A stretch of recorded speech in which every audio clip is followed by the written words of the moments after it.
watching the Seth and Lydia show. It's Seth, and you are watching the Seth and Lydia show. This episode is about helping the environment. Yay! Okay, so we are going to talk about pollinators and plants and animals and stuff like that.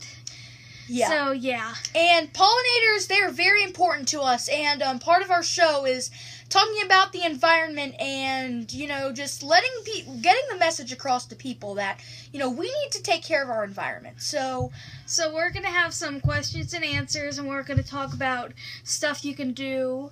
Yep. So, yeah. Swinging outside in our backyard, looking at all the grass and trees and leaves, you really stop and think, where would all these things be if we didn't have pollinators? I mean, where would the trees be, the leaves, the grass, the flowers?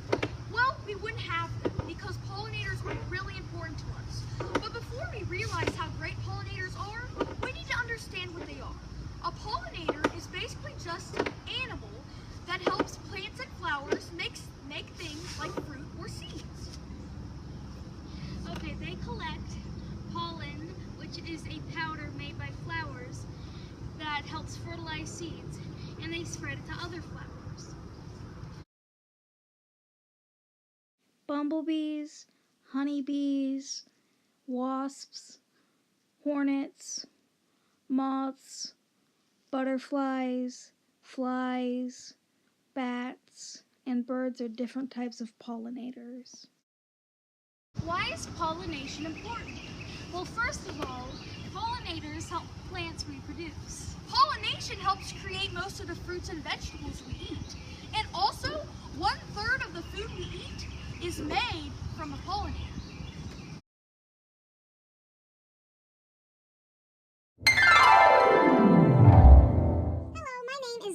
The fuzzy, chubby bumblebee.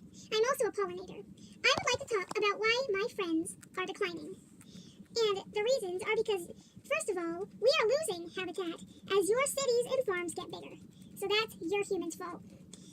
And also, you guys use pesticides, but not only do they kill pests, they kill cute pollinators like me. There are things that you could do to help because this is your mess. First of all, you could plant wildflowers. I prefer native. You could use less pesticides because they kill cute pollinators like me. You could make a home for pollinators like me, like a bee hotel that I could live in, or bat houses for my cousins, the bats. Or you could hang a hummingbird feeder, because those hummingbirds love that red, yummy feed stuff. I don't know what you feed them, but I think it's good. So thank you, and I hope that you consider doing what I said, because we are endangered, and I really don't want to die. So thanks, bye.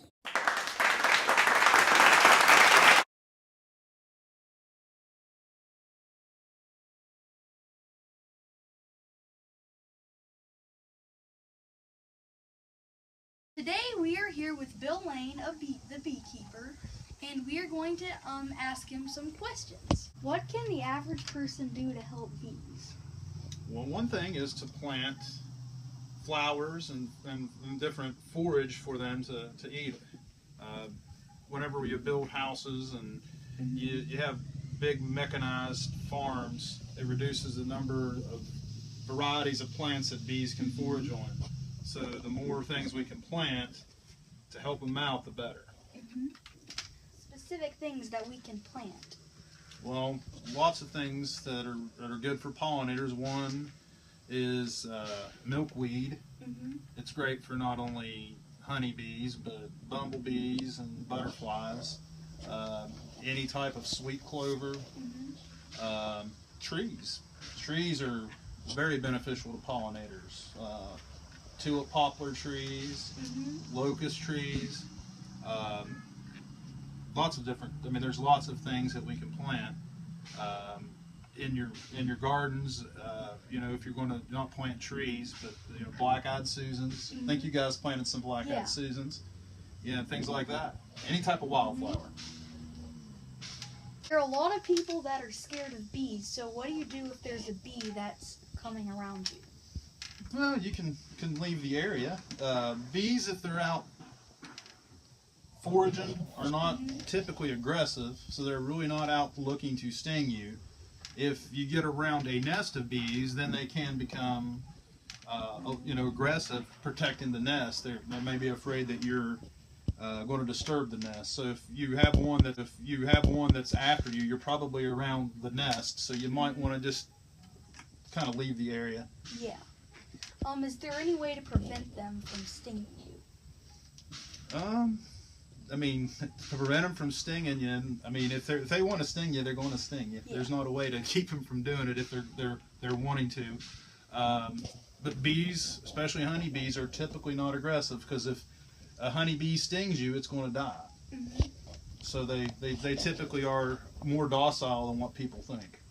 So do bees sting to be mean, or do they just do it because they're afraid? It's defensive. Okay. Bees aren't mean. They're defensive. It's a last resort effort. If you get stung in your yard, or if you're away from a bee nest and getting stung, it's typically because you've pinned the bee, and it's its last ditch effort to try to keep you away from them. Mm-hmm. What do you do if there's a swarm of bees on your property? If there's a swarm of bees on your property, you can, if you know a beekeeper, contact a beekeeper. If you don't know a beekeeper, you can contact your local fire department, police department.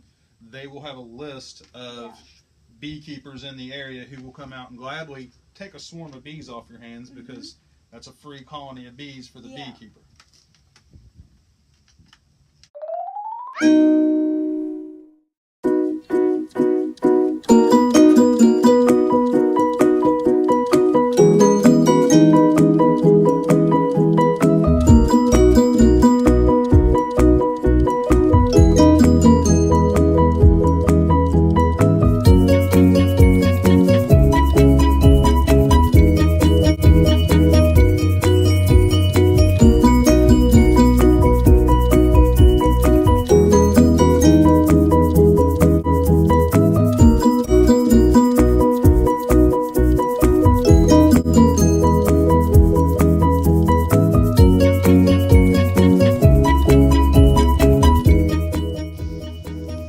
Now Bill is getting smoke to calm the bees because he's about ready to take them out.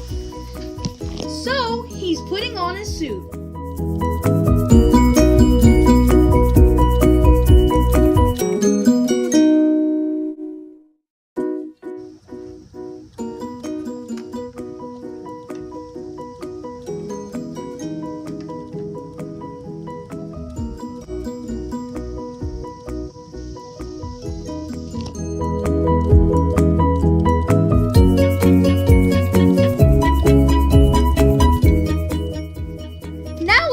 Get the bees out, and you're probably wondering, why isn't he wearing gloves? Well, this is because, as he told us, he doesn't want to pinch the bee.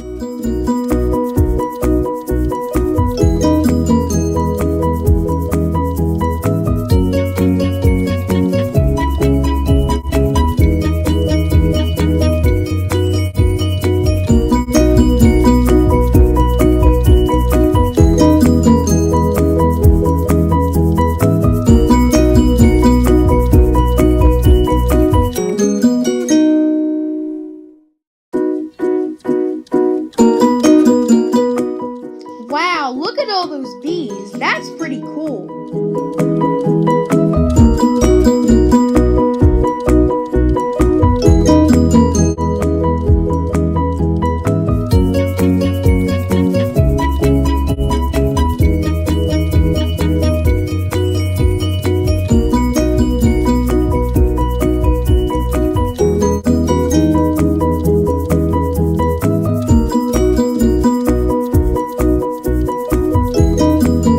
Did you see the queen bee? She's the one that looks different than all the other honeybees.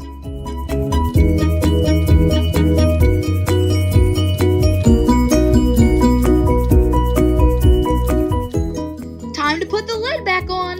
That was pretty cool. Seeing a colony of bees is definitely something you don't get to see every day. That was awesome.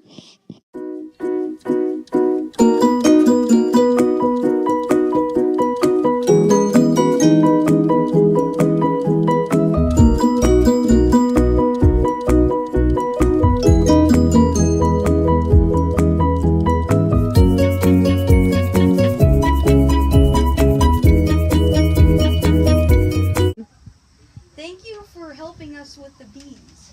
You're most certainly welcome. I enjoy doing it, and spreading the word about honeybees and what we can do to save our pollinators is always good.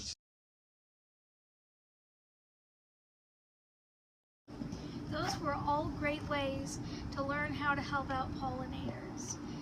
Now, if you can't do any of those, or if you would like to do more, donate to the following organizations. If you want to donate to the Conservation Fund, go to conservationfund.org. To donate to the National Forest Foundation, go to nationalforest.org. To donate to the Honeybee Conservancy, go to thehoneybeeconservancy.org. To donate to the World Wildlife Fund, go to worldwildlife.org. I hope you've enjoyed our video, and I also hope you've learned something about pollinators. Also remember, chubby guinea pig bumblebees rule, and you've been watching the Seth and Lydia Show.